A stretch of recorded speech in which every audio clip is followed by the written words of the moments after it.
Con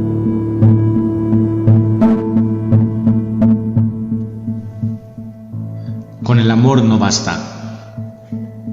Parte 12. Reforzar los cimientos. El amor, el afecto y la ternura, que brindan placer, éxtasis y enriquecen las relaciones, pueden fluctuar con el correr del tiempo. Aun cuando una pareja se prometiera una dedicación eterna en el periodo del enamoramiento, en la creencia de que el amor duraría siempre, el amor puede empezar a disminuir y la dedicación a desvanecerse. La pasión, por supuesto, une a la pareja y crea el clima de una relación duradera y estable. Además, el amor y el afecto pueden suavizar muchas tensiones que se producen en las parejas y pueden invalidar el natural egocentrismo que asoma periódicamente. No obstante, el amor solo no es suficiente para proporcionar los lazos que unen una relación. Las otras cualidades básicas que consolidan el vínculo matrimonial y aseguran la durabilidad de una relación van surgiendo en forma paulatina y espontánea. Si no llegan a desarrollarse, las parejas deberán hacer un esfuerzo para incorporarlas en la relación. Una vez que las fuerzas necesarias para la estabilidad, compromiso, lealtad, confianza se han desarrollado, protegen la unión, la intimidad y la seguridad del vínculo amoroso. Saber que su pareja nunca lo o la abandonará, por ejemplo, da una sensación de seguridad y confianza en la relación. Si bien el enamoramiento es un imán poderoso que atrae a las personas, contiene también un núcleo de fuerzas que las puede separar. Mientras se encuentran bajo el hechizo de la pasión, muchas parejas exageran las cualidades de cada uno o ven posibilidades que no existen. De ahí surge la desilusión cuando los cónyuges descubren su error. Al principio, las parejas esperan navegar en un mar de euforia a través del matrimonio y creen que el compañero siempre será leal y abnegado.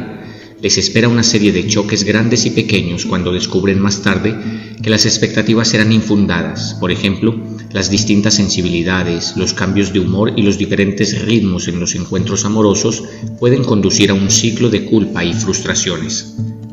Muchas parejas descubren que hay una infinidad de exigencias que requieren soluciones conjuntas, pero tienen poca experiencia para resolver problemas en común. El proceso de prestar atención a detalles pragmáticos puede conducir a problemas psicológicos. Por ejemplo, cuando toman decisiones, puede ser que uno adopte el rol dominante y el otro el sumiso. Quizás el dominante se queje de tener que asumir la responsabilidad por todo, mientras que el sumiso proteste por estar siempre en una posición supeditada. El amor y el afecto por sí mismos no resuelven esas dificultades, pero pueden ofrecer incentivos poderosos para que los cónyuges encuentren maneras de superarlas. Citamos más adelante una serie de elementos que componen los cimientos del matrimonio. Al revisarlos, podría usted evaluar en qué medida están incorporados en su relación. Quizá se sorprenda al descubrir que esos importantes valores son más fuertes de lo que se imagina. Por otra parte, es posible que encuentre campos que necesite fortalecer. Cooperación.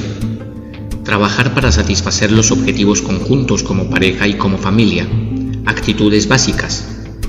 Elaboraremos juntos las decisiones importantes. Coordinaremos lo que hacemos en las actividades que se llevan a cabo mejor en conjunto. Cada uno de nosotros cumplirá con lo que esté bajo su responsabilidad. Compromiso. La seguridad de que usted permanecerá en el matrimonio cualesquiera que sean las dificultades. Usted no pone en duda la permanencia de la relación conyugal, como no cuestionaría la permanencia de su relación con su hijo, sus padres o hermanos. Actitudes. Si tenemos dificultades, las afrontaremos con mi cónyuge. No me apartaré de mi cónyuge si las cosas se ponen difíciles. Confianza básica.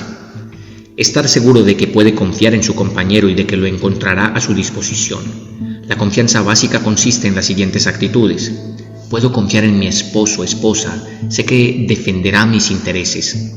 Sé que mi esposo o esposa no me herirá en forma intencional. Sé que puedo confiar en mi esposo o esposa para que me ayude en situaciones ordinarias o de emergencia. Sé que mi esposo o esposa estará a mi disposición cuando lo necesite. Puedo confiar en la buena voluntad de mi esposo o esposa. Lealtad. Dedicación a los intereses del cónyuge. Usted apoyará a su cónyuge en tiempos de adversidad. Actitudes básicas. Coloco los intereses de mi cónyuge en primer lugar. Apoyaré a mi cónyuge como aliado. Defenderé a mi cónyuge. Fidelidad. Lealtad y fidelidad sexual. No tendré relaciones sexuales fuera del matrimonio.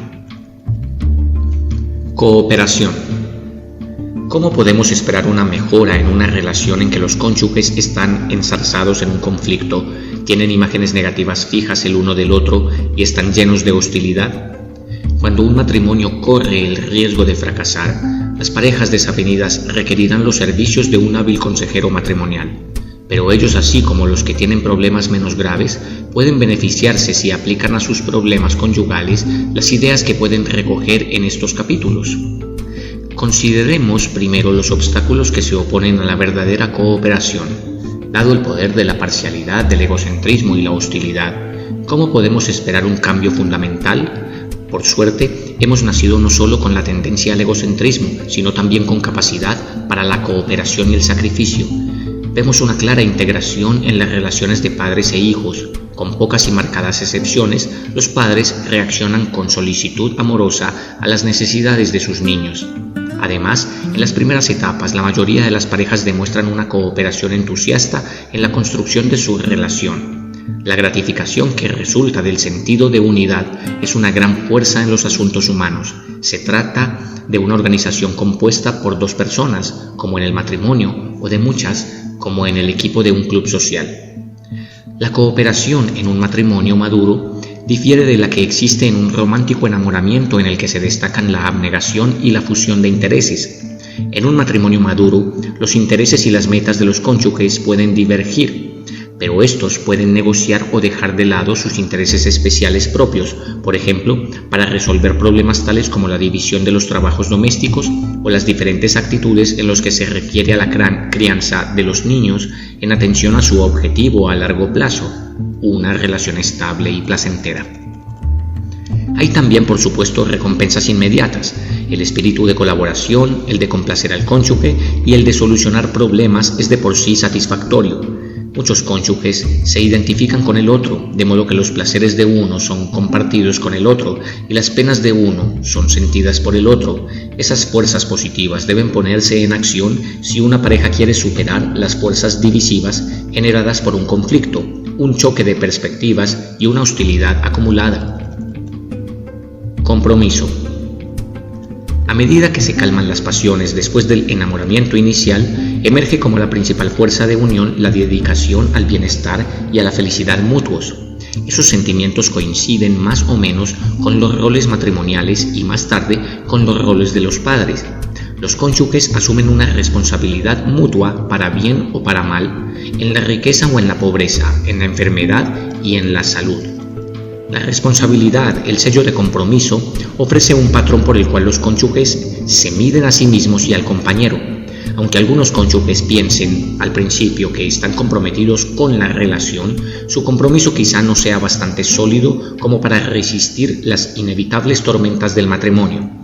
Otros pueden considerar fuerte su compromiso, pero seguir teniendo fuertes reservas que persistan por décadas, aún a través del matrimonio.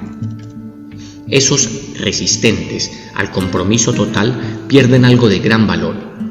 Pueden estar alerta a la aparición de defectos en el matrimonio a causa del continuo miedo de ser atrapados, o pueden aislarse de la intimidad emocional por temor a que el cónyuge los rechace. Otros resistentes podrían desear los beneficios de una relación íntima sin poner todo su esfuerzo en asegurar su continuación y crecimiento. La infelicidad que puede traer un compromiso incompleto está ilustrada en el caso de Marjorie. Ver la introducción. Quien vino a verme después de varios años de matrimonio. Ella había pasado una infancia ingrata, sobre todo por las constantes reyertas entre sus padres. El padre tendía a ser dominante, crítico y explosivo. La madre, que criticaba suavemente al padre, era víctima de sus ataques. Marjorie se identificó con la madre y se desarrolló en ella el miedo de que si se casaba estaría expuesta a los mismos abusos que la madre. Después de un romance impetuoso, Marjorie se casó con Ken, un exatleta de la universidad. A pesar de la evidente consagración de Ken, a Marjorie le preocupaba la idea de que él empezara algún día a obrar como su padre. Antes del matrimonio, Marjorie exigió a Ken la promesa de que accedería al divorcio si ella llegara a desearlo. Para complacerla, él accedió. Ken tenía plena confianza en que Marjorie sería feliz y que solo estaba nerviosa por encarar un gran cambio en su vida.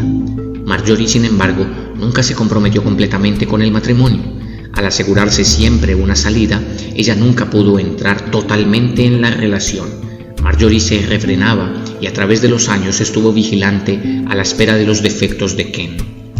Por miedo a que el menor defecto de Ken se convirtiera en una deficiencia más importante, Marjorie examinó al microscopio sus mínimas faltas y así las agrandó.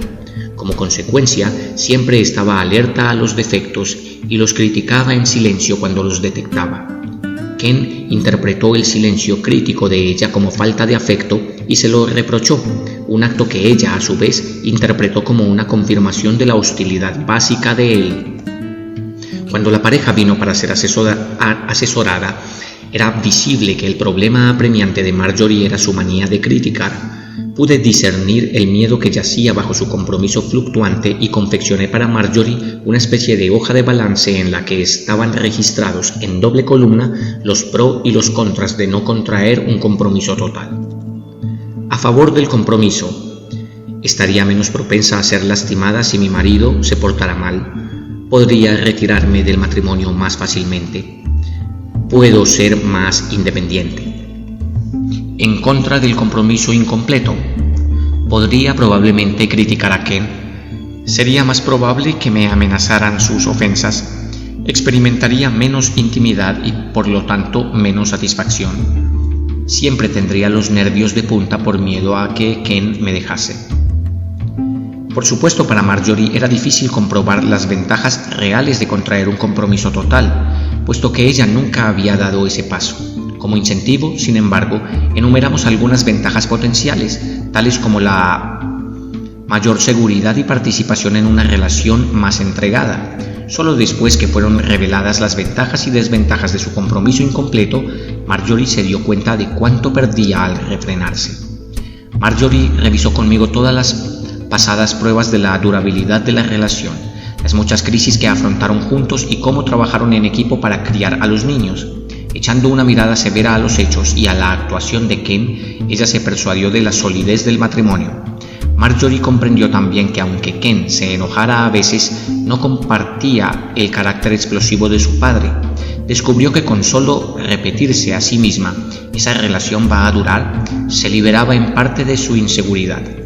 Sin embargo, para reforzar esa creencia, Marjorie tenía que cambiar la costumbre de concentrarse en los defectos de su marido.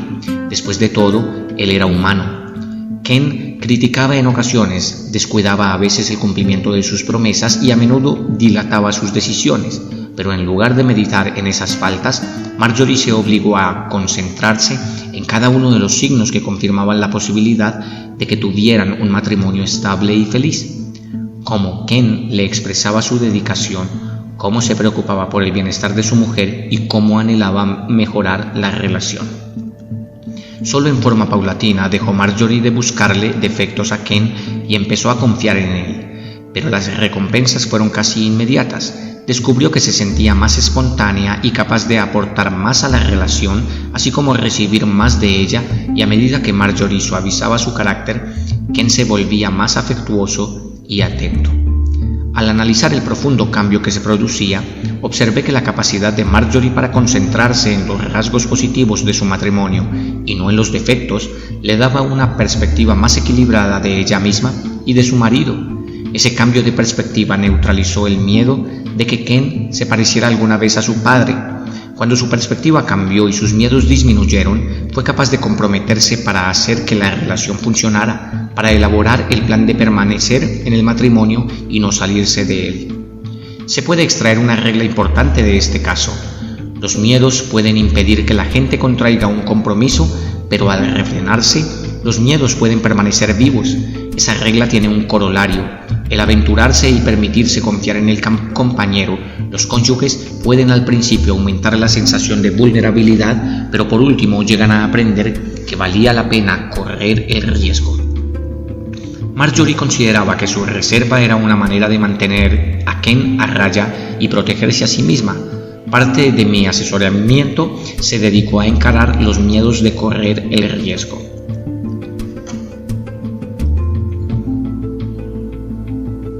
ATB. ¿Por qué no quiere comprometerse? Marjorie. No estoy segura de poder confiar en él. ATB. Suponga que usted descubre que no se puede confiar en él. ¿Entonces qué? Marjorie. Él podría lastimarme. ATB. ¿Qué ocurrirá entonces? Marjorie. Si me lastima, realmente me sentiré desdichada. ATB. Entonces, ¿qué hará? Marjorie. Pensaré en librarme del matrimonio. ATB. Pero estuvo pensando en librarse de él desde el día en que se casó. ¿Qué perdería en realidad si se comprometiese a que las cosas funcionaran, en lugar de pensar que puede ser que no funcionen? Marjorie. Creo que descubriría que no puedo confiar en él. ATB. Entonces descubrirá de una vez y para siempre que es indigno de confianza, pero suponga que todo vaya bien y él apruebe el test. Marjorie. Supongo que descubriré que después de todo, él es bueno, y creo que me sentiré más segura. Realicé con Marjorie un experimento de 3 meses a fin de que probara la hipótesis siguiente. Si me comprometo en forma total con la relación y busco lo positivo en lugar de lo negativo, me sentiré más segura. Pasados los 3 meses, ella descubrió que en verdad estaba más segura y pensaba cada vez menos en abandonar la relación. Ese caso ilustra la importancia de poner en duda una de nuestras ideas más arraigadas, por ejemplo, la de que nunca debemos exponernos a ser vulnerables. Al tratar de evitar un riesgo indefinido, el de ser atrapada en un matrimonio desagradable, Marjorie pagó un precio determinado, el de nunca ser totalmente feliz o sentirse segura. Se había introducido en un círculo vicioso.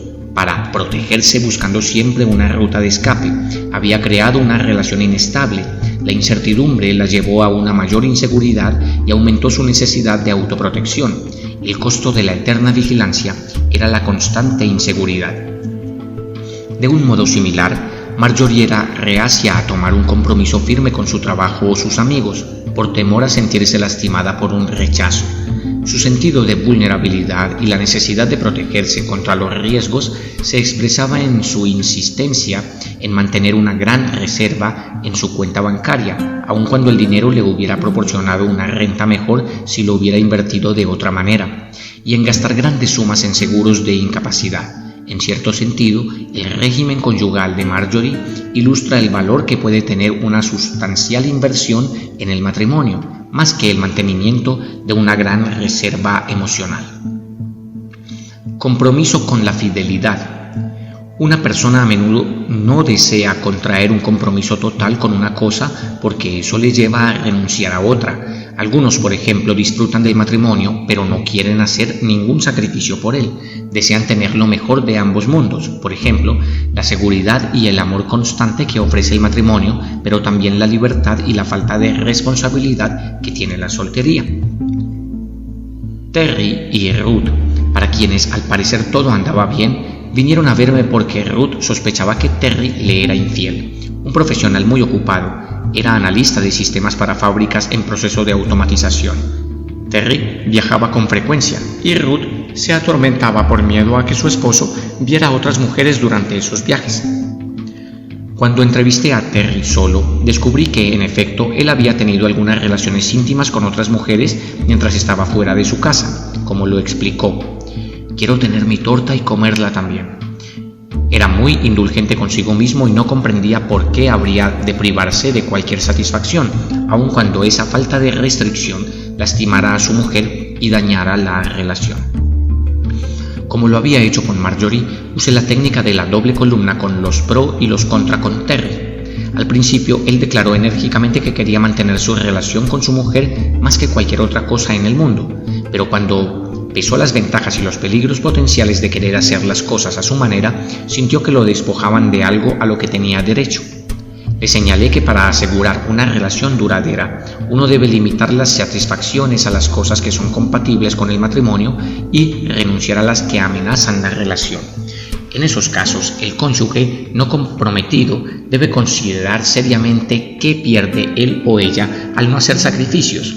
Terry y yo Tuvimos una vez la conversación siguiente.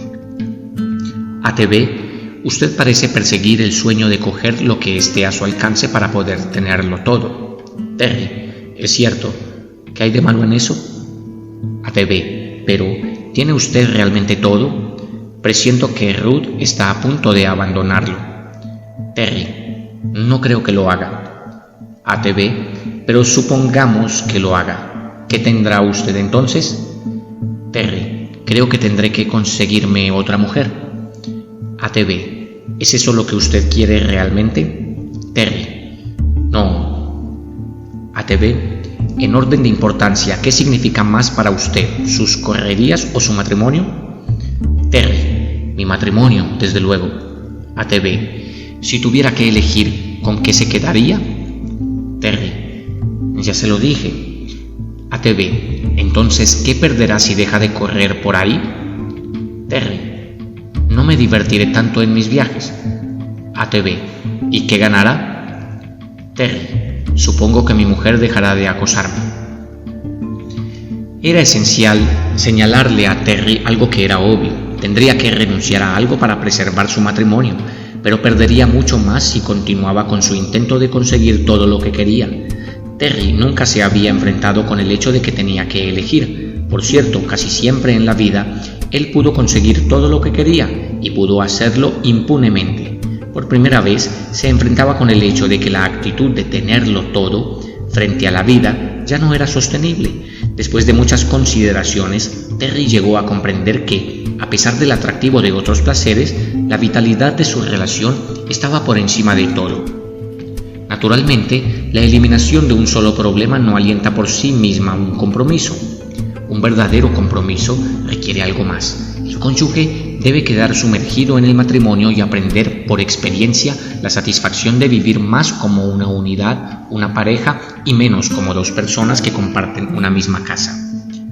El aspecto principal del compromiso, uno que según muchos observadores se volvió raro en las últimas décadas, es la determinación de mantener la relación aún después de las dificultades, los desengaños y la desilusión.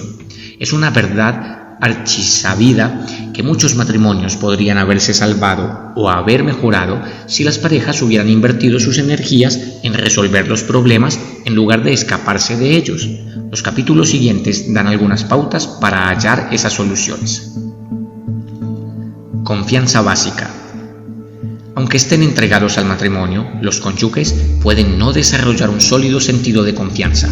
La confianza de una esposa incluye, por ejemplo, la firme convicción de que el marido tiene presentes sus intereses, por lo que no la lastimaría intencionalmente y estaría siempre disponible cuando ella lo necesitara. Es difícil desarrollar una confianza constante y duradera, y es fácil hacerla tambalear. Según muchos autores, las raíces de la confianza básica se crean mucho antes del matrimonio. Erik Erikson observó que esa actitud empieza a desarrollarse a partir de las experiencias que tiene el niño con las principales figuras de la familia. La confianza va más allá de la ciega dependencia de la infancia y arranca de los sentimientos del niño hacia los padres y hermanos. La confianza básica del niño incluye los siguientes aspectos. Puedo contar con mi familia cuando la necesite, sea lo que fuere. Los extraños me pueden lastimar, pero mi familia me respeta y me protegerá. Las personas importantes en mi vida no traspasarán sus límites, no se aprovecharán de mí o no me harán daño a sabiendas. Es posible que esa confianza temprana no se conserve en las relaciones con los compañeros. Es posible que un niño confiado descubra que los otros niños pueden ser crueles, falaces y de poca confianza. Con la madurez, él o ella adquieren la idea de que los miembros del sexo opuesto son dominantes, explotadores e indignos de confianza. Esas actitudes subyacentes de desconfianza pueden ser arrastradas al matrimonio, aunque encubiertas por la relación de amor. Si bien un cónyuge puede ser formal y confiable, esa corriente subterránea de recelo podría seguir latente a la espera de un incidente que la haga aflorar. Muchos cónyuges confían en sus parejas en algunos momentos, pero no siempre. En algunos campos, por ejemplo, en el dinero para gastos personales, en las relaciones con los parientes políticos, en el tiempo pasado fuera de la casa, pueden sentir desconfianza. Un cónyuge puede percibir la falta de confianza del otro y sentirse herido, o la desconfianza puede conducirla a rebelarse y obrar por impulso, según la máxima, tanto de que me cuelguen por una oveja como por un cordero.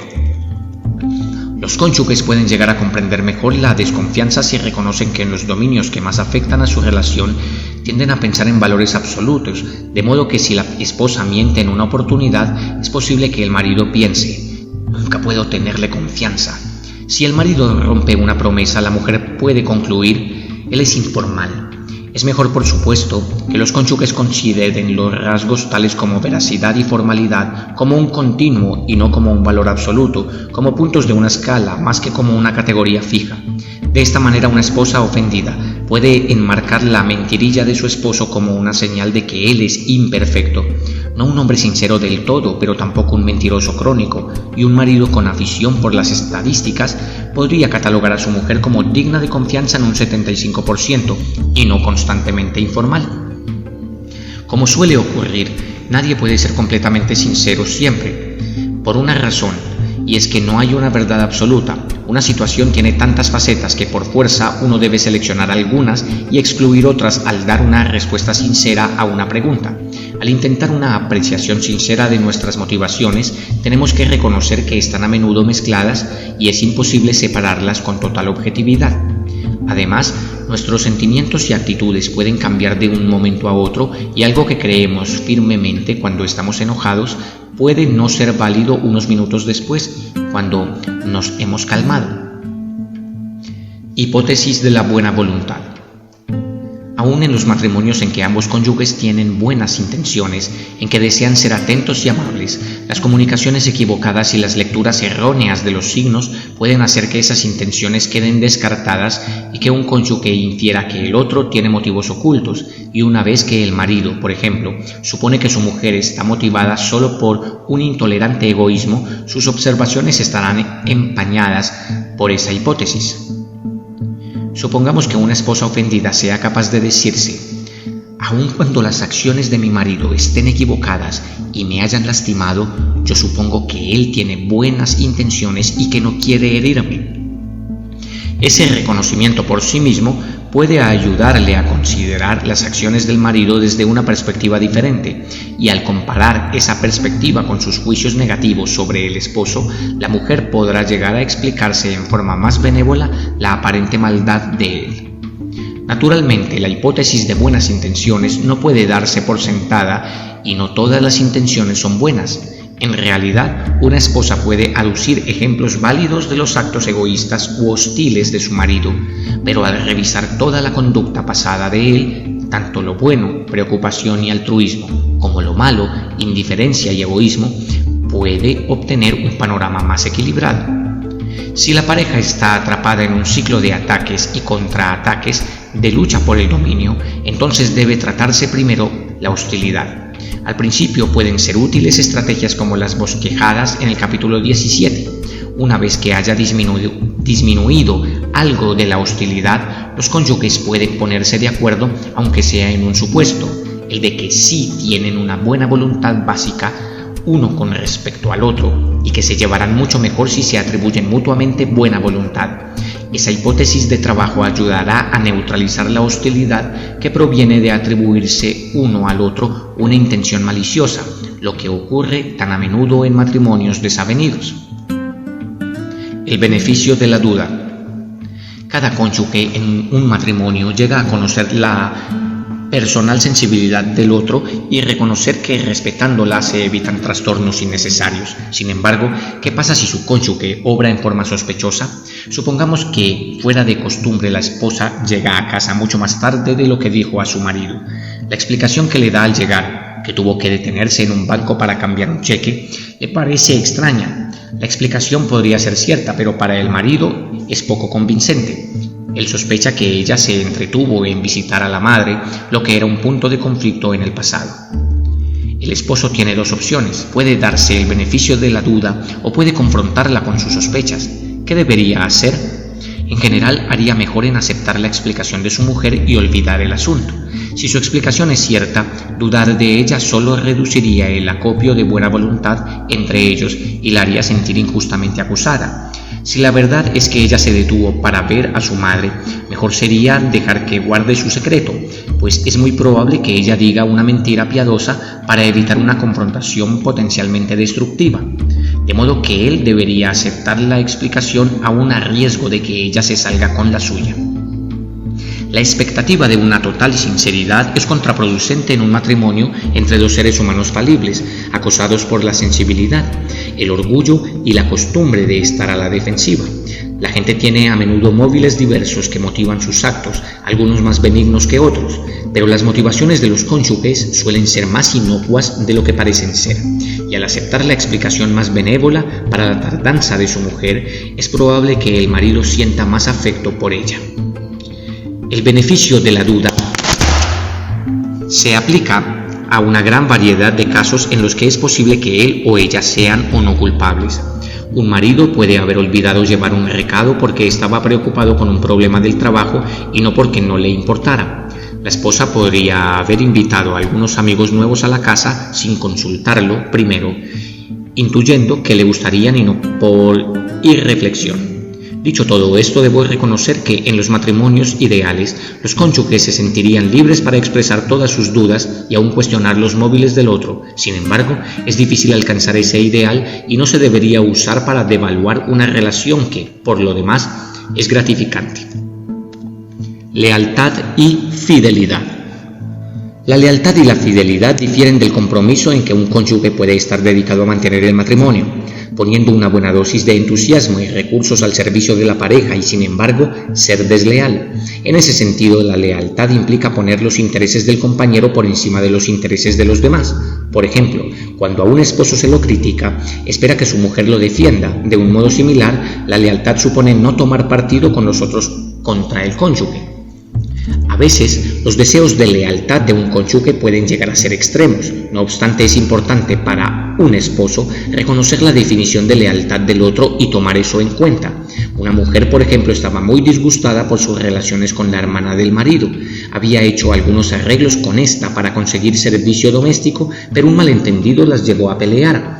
La esposa creía que el marido debía ponerse de parte de ella y cuando él trató de ser imparcial, lo acusó de deslealtad. Ella lo expresó así: «Yo necesito un aliado y tú te eriges en mi juez». En el matrimonio, el sentido de alianza tiene un gran significado simbólico. Mi mujer o marido tenga razón o esté equivocado. Significa que un cónyuge puede siempre contar con el otro para ser protegido o apoyado, y el apoyo o protección no dependen del juicio del esposo respecto de quien tiene razón o está equivocado. En las relaciones íntimas, la neutralidad se percibe a menudo como deslealtad. A igualdad de razones, es decir, en general, pecar por el lado de la lealtad que de la justicia imparcial. El tema de la lealtad surge a menudo en situaciones públicas. Por ejemplo, un marido puede aceptar críticas de su mujer en privado, pero queda abrumado si ella lo critica delante de otras personas. El mayor significado de esa crítica pública es: ella no es mi sostén. El marido se siente vulnerable a causa de la deslealtad de su mujer, de acuerdo con cierta clase de lógica primitiva, si su supuesta aliada considera plausible criticarlo en público. Eso les da pie a los demás para hacerlo también. Asimismo, es probable que él interprete la crítica pública de su mujer como un franco reconocimiento de incapacidad de seguir adelante. De ese modo, todos los miedos de exposición pública, el desconcierto, la vergüenza y la humillación quedan a la vista. Ser desafiado en público por el cónyuge se interpreta a menudo como una especie de traición. A veces el marido quiere ser un rigorista de la precisión y contradice la menor inexactitud de su mujer. Como ella, por su parte, trata de causar una buena impresión, se considera apuñalada por la espalda. Por ejemplo, Ted y Karen entablaron una conversación con otra pareja en un lugar de veraneo en la playa. Cuando se les preguntó, Karen respondió: «Nos gusta venir aquí, lo pasamos tan bien que siempre venimos aquí». Al observar Ted que esa declaración era inexacta, interrumpió para decir que esta solo era la segunda visita. Karen siguió diciendo a la otra pareja que les gustaba venir a ese lugar porque estaba incluido en un buen acuerdo con las líneas aéreas. Ted volvió a corregirla y dijo: «No es esa la razón por la que hemos venido. De cualquier modo queríamos venir y hubiéramos pagado el precio total. Dio la casualidad de que mi agente de viajes pudo conseguir una buena transacción». Karen sintió que las correcciones de Ted eran un golpe para la credibilidad de ella a los ojos de la otra pareja. Ted era rigorista en cuanto a la exactitud y no quería que los otros le sorprendieran haciendo declaraciones inexactas. El pánico de ser pillado en un error lo impulsó a corregir los errores de Karen. Por otra parte, a Karen le gustaba ser espontánea y urdir sus propias historias sin tener que ser precisa en cada detalle. Además, para crear la impresión de que ella y Ted se llevaban bien juntos, para ella el franco desacuerdo de Ted minó su credibilidad, de modo que lo consideró desleal. Infidelidad. En algunos matrimonios los cónyuges están dispuestos a aceptar la infidelidad de su pareja, en otros es discretamente tolerada, aun siendo una fuente de dolor, pero en la mayor parte de los matrimonios la infidelidad se considera el colmo de la deslealtad y no solo es inaceptable, sino que conduce a una permanente escisión que justifica el divorcio. Si el matrimonio sobrevive a la infidelidad, las heridas pueden persistir en forma indefinida. Observé a menudo que aun cuando una infidelidad haya ocurrido muchos años antes, el cónyuge ofendido sigue haciendo alusiones punzantes al suceso muchas décadas después. ¿Por qué la infidelidad es tan destructiva en el matrimonio? Para comprender el enorme impacto que causa una aventura extramatrimonial, aún aislada, debemos volver al tema de los significados simbólicos. Mientras que para el cónyuge ofensor, ser infiel puede significar simplemente disfrutar de la variedad vivida en la etapa previa al matrimonio, para el cónyuge ofendido, la infidelidad es un ataque directo a la propia relación, una burla del supuesto compromiso mutuo. Terry, por ejemplo, deseaba seguir teniendo aventuras extramatrimoniales, pretendía que esos asuntos nada tenían que ver con su relación con la esposa, decía: «La amo igual, tenga o no tenga una aventura», pero sí creía que, puesto que sus aventuras disgustarían a Ruth, era mejor que ella no las conociera. Se guiaba por el viejo dicho: «Ojos que no ven, corazón que no siente». Como sabía que esas otras relaciones eran transitorias y no implicaban ningún compromiso por su parte, no veía la necesidad de renunciar a ellas ni una amenaza para su matrimonio. Lo que él no comprendía era que estaban implicados problemas decisivos de la confianza básica. Su mujer interpretó su conducta como un signo de que él era indigno de confianza, no comprometido sinceramente con ella y que en realidad no la amaba. Además de las implicaciones morales de la infidelidad, el acto de ser infiel penetra tan profundamente en la estructura de la relación, en la propia imagen y confianza del compañero, que puede resultar destructivo hasta para una relación que tiene, por lo demás, una base sólida. En una relación que ya es tambaleante, la infidelidad puede sonar a toque de difuntos. Los medios para tratar la infidelidad en una pareja son tan complejos que se describirán en un apartado especial.